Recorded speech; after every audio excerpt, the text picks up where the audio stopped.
Hi friends, good evening. Knowledge today topic వచ్చేసి intermediate exams time table వచ్చింది కాబట్టి నేను ఇది అప్లోడ్ చేస్తున్నా. 8 మార్క్స్ క్వశ్చన్ కెమిస్ట్రీకి సంబంధించి AP senior inter VVIP important question and answer. State and explain Kohlrausch laws of independent migration of ions.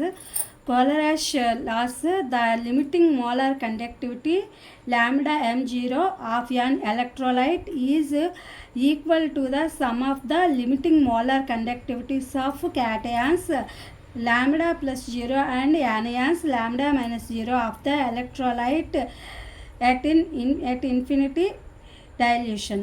Formula: lambda m0 is equal to lambda plus 0 small plus 0 plus lambda 0 minus. Example: for the electrolyte NaCl we have lambda 0 NaCl is equal to lambda 0 Na small plus lambda 0 Cl minus.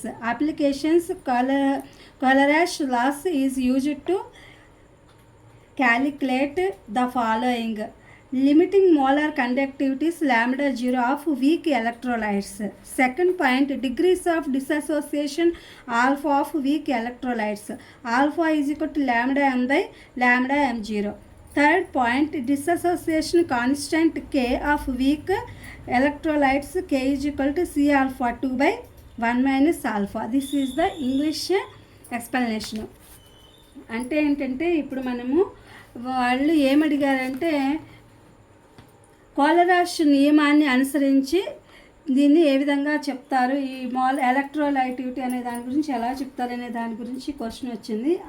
అయాన్ల స్వతంత్రత అనేది ఎలా వస్తుంది, ఈ కోలరాష్ నియమాన్ని అనుసరించి అయాన్లు అవి ఎలా స్వతంత్రంగా వాటి యొక్క ఇది ఉంటాయి వివరించండి అని చెప్పి అడుగుతున్నారు. ఇదేంటంటే కోలరాష్ నియమం ప్రకారం ఎలక్ట్రోలైట్ యొక్క పరిమితి మోలారు వాహకత అనేది కాటయాన్ మరియు యానయాన్ యొక్క కంట్రిబ్యూషనల్ మొత్తానికి సమానము. దీనికి ఎలక్ట్రోలైట్ యొక్క వాహకం అనేది దీనిలో ప్రతి ఒక్క అయాను స్వతంత్ర కదలికపై ఆధారపడి ఉంటుందని, ఇతర అయాన్లతో సంబంధం లేకుండా ఉంటుందని ఈ నియమం అనేది వివరిస్తుంది. ఈ కోలరాష్ అనే ఆయన చెప్పిన దాంట్లో ఈ ఎలక్ట్రోలైట్ వద్ద పరిమిత మోలార్ వాహకతని అయాన్ల యొక్క వాహకత మొత్తానికి సమానం అనమాట. ఇది ఏదైనా ఉందంటే అది equal the sum of the limiting molar conductivities అని చెప్పి, అది క్యాటయాన్ కావచ్చు యానయాన్ కావచ్చు అని చెప్పి చెప్తున్నారు. ఎగ్జాంపుల్ వచ్చేసి ఒక ఉప్పు ద్రావణము అంటే మనం NaCl తీసుకున్నాం కదా, ఈ NaCl అనేది దాని మొత్తం యొక్క మోలార్ వాహకం కలిగి ఉండి అది NaClకు చెంది Na ప్లస్ అయాన్ మోలార్ వాహకత మరియు Cl మైనస్ అయాన్ల మోలార్ వాహకత మొత్తానికి ఇది సమానము అని చెప్పి చెప్తున్నారు. అలాగే దీని సూత్రం వచ్చేసి lambda m0 is equal to lambda plus 0 small plus 0 plus lambda 0 minus ఇట్లా వచ్చింది దీని సూత్రం వచ్చేసి. తర్వాత లామిడా ప్లస్ మరియు లామిడా మైనస్ అనేది క్యాటయాన్లు మరియు యానయాన్ల యొక్క సంఖ్యాత్మక విలువలు. అలాగే లామిడా ప్లస్ మరియు లామిడా మైనస్ అనేవి క్యాటయాన్ మరియు యానయాన్ యొక్క అనంతమైన మోలార్ వాహకాలు, వీటిలో ఎక్కువగా ఇవి ఉంటాయన్నమాట.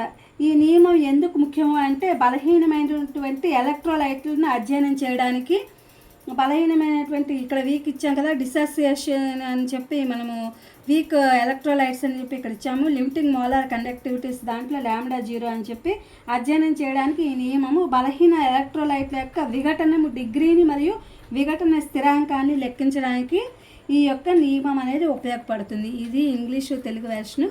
ఇది 8 మార్క్స్ క్వశ్చన్, వెరీ ఇంపార్టెంట్, అందుకని చెప్పి ఈ వీడియో అప్లోడ్ చేశాను. Please my channel like, share, subscribe and comment. Thank you for watching, thank you for support.